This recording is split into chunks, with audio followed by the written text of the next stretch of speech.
For the past year, Disney Universal has been following the CDC guidelines in order to provide an awesome experience for us as travelers, as theme park goers, so we can enjoy a trip to the parks. How have I loved it? Stay tuned. Welcome back to all my current subscribers, or welcome if you're new to the channel. My name is Ed, and today we are going to talk about and discuss Disney versus Universal during COVID. Now, obviously, it's different right now because they're easing a lot of restrictions, but I haven't been to the park yet, so I have to do that. But this is what I've experienced so far. Plus, I am working on 3 different new audios right now. I am working through the ZV-1. The next to the ZV-1 is my Zoom H1N. And then currently, I am also recording through my CAD U37, which I had since since 2014, and I just decided to use it. So we're going to be using all those 3. Because also, not only going to be doing outdoors, I'm also going to be, maybe doing some indoor vlogs, maybe some live videos. So, before we begin, hit the subscribe button. Because it shows me that you guys are just loving it, and then if you're new, and I'll just check it out, but I want you to get a feel of how I do, okay? But anyway, let's begin. Alrighty, so the first thing we gotta talk about between those 2 parks is reservations.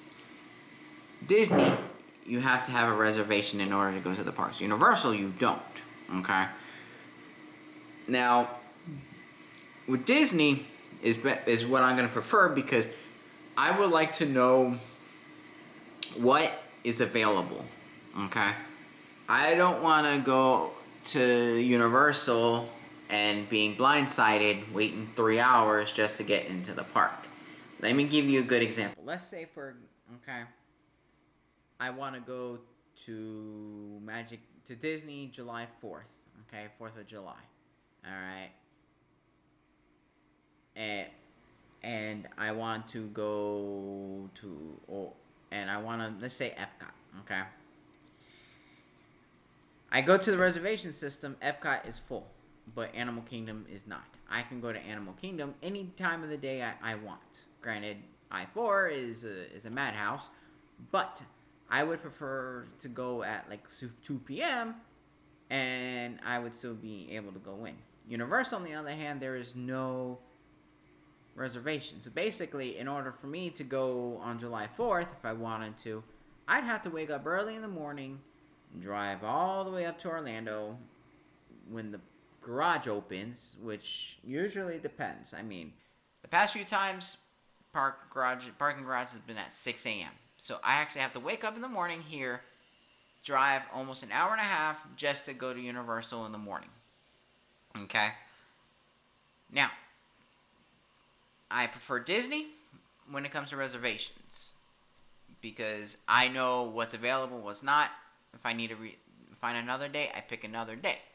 So that is why I'm choosing Disney over Universal regarding, I guess, ease of getting to the parks. We'll go with that. All right.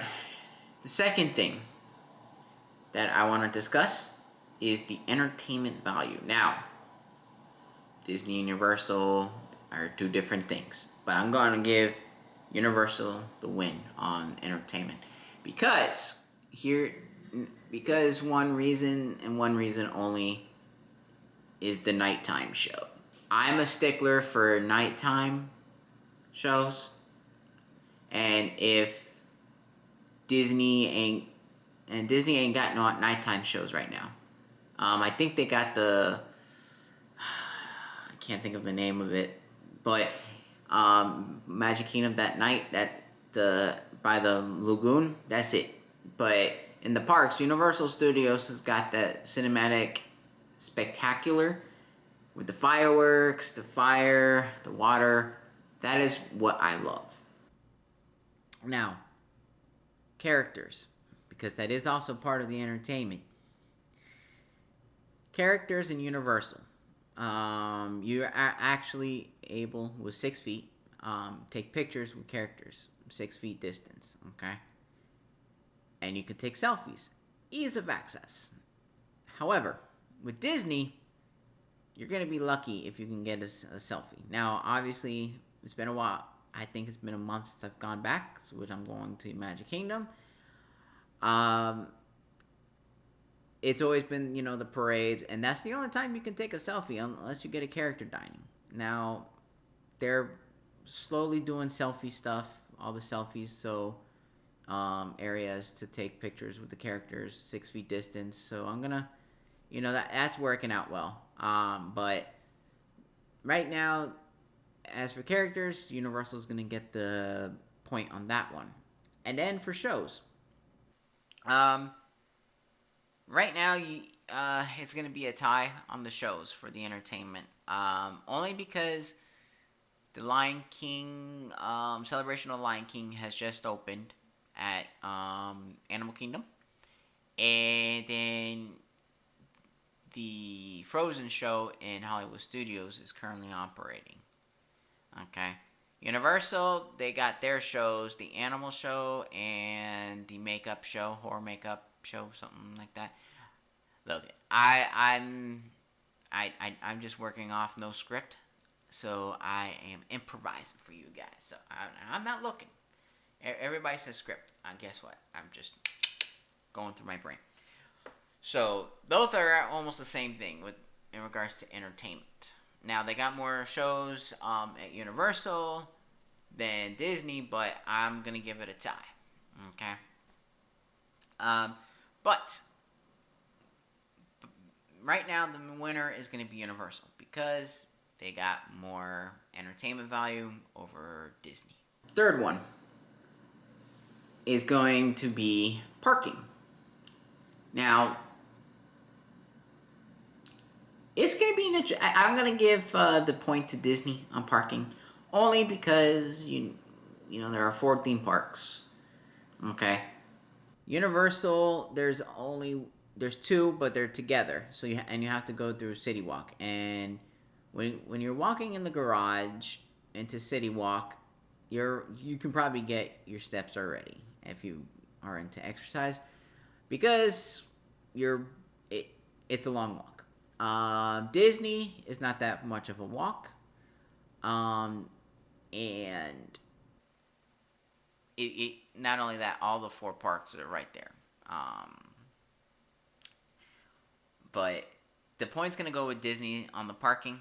Only, like I said, they got more parks, and more transportation options. So, point for Disney. Last but not least, events. Now, Disney, they are slowly bringing back events. They're bringing back their Halloween event. And currently Epcot, they got their events right now. Universal, I just got the pass, so I can't really give you my opinion. But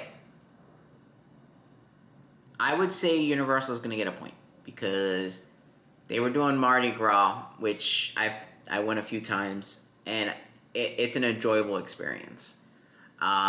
Disney, they got the food booths, but it doesn't feel the same, unlike with Mardi Gras. Okay. But with Disney, the only thing obviously is going to be Epcot, where they got their specialty foods. But Universal had better options with food compared to Disney. And not only that, Universal had their little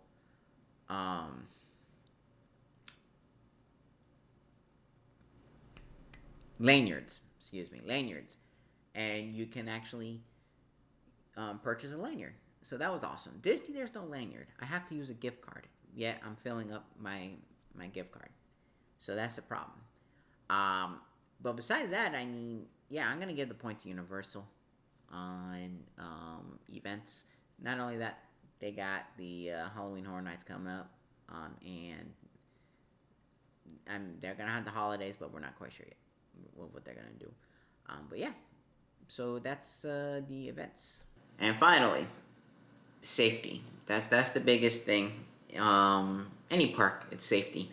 And because I kind of geared off the COVID-19 stuff, I'm gonna tell you my opinion on who is the safest.